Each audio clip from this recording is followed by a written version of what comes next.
Heu convidat. Parlarem, he fet una petita reflexió parlant des del col·lectiu trans, de dones trans. Us ho llegeixo. Sempre que s'ho han repartit a totes, o sigui que després podeu aprofundir, perquè jo acostumo a ser una mica densa escrivint. Compartint les nostres ferides. Alguns cops sento el pes dels segles damunt de les espatlles. No sols els meus, sinó els de totes nosaltres. Dones que hem hagut d'aprendre a existir malgrat la por, el menyspreu, de les mirades que ens intenten reduir al que uns altres entenen per ser dona. Jo sóc una dona blanca, adulta, catalana i trans, i porto tota una vida aprenent a ser-ho. No perquè no sabés ja en el meu cor, sinó perquè el món ha insistit a negar-me-ho.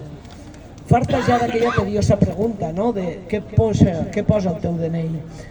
Tant ens neguen el que som que ens fan dubtar. I ressorgeix una vegada i una altra la síndrome de la impostora, com ara, com cada cop que parlo.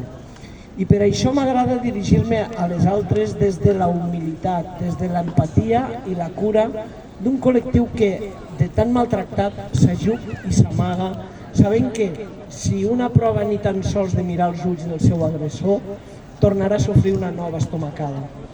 He sentit la violència en formes que no sempre deixen marca visible, en el silenci incòmode de qui no sap com nomenar-te, en el riure que s'escapa quan camines pel carrer, en l'oportunitat que no se't dona perquè el teu nom no coincideix amb el teu DNI, en les mirades que t'examinen com si el teu cos fos un error que han de desxifrar. I tanmateix, enmig de tot això, també he trobat l'amor, la tendresa i una força immensa en altres dones. Perquè quan una dona em reconeix com la seva igual, alguna cosa dins de mi sana una mica, com ara, com cada vegada que se'm convida a parlar. No vull que em vegueu només com una víctima de la transfòbia, sinó com una germana que camina amb vosaltres contra el mateix monstre que ens fereix a totes, el patriarcat. Aquest sistema que decideix qui pot ser dona, com ha d'estimar, quin cos és digne, quina veu mereix ser escoltada. A nosaltres, dones trans, ens colpeja amb fúria, però també sé que a vosaltres, dones cis, lesbianes, bisexuals, racialitzades, amb o sense etiquetes, coneixeu de sobres aquest dolor. Ens atravessa totes, amb diferents rostres, però amb la mateixa arrel.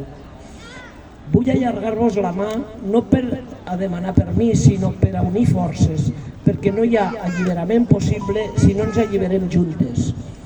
El feminisme que ens inspira no exclou, no tem, no aixeca fronteres entre cossos ni identitats. El feminisme amb el qual somio abraça, escolta, s'equivoca i aprèn. Un feminisme que entenc que la meva lluita també és vostra i que, mentre hi hagi una sola dona, trans o no, que visqui amb por, cap de nosaltres serà completament lliure. A les que encara dubten, us dic, no temeu compartir la trinxera amb nosaltres.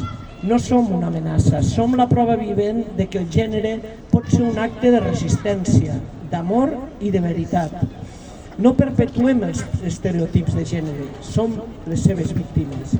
Ningú més que nosaltres voldrien que s'abolís, per a deixar de sofrir les diferències que ens obliguen a semblar el que som, a demostrar qui som. I a les meves germanes trans els dic, no deixeu que el dolor us robi la tendresa. La nostra existència ja és una victòria.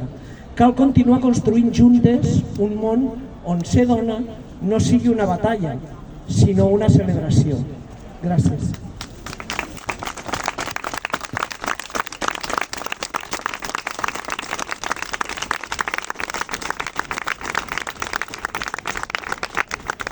Moltes gràcies, Sílvia. Seguidament passarem a llegir les dones que han estat assassinades durant el mes passat.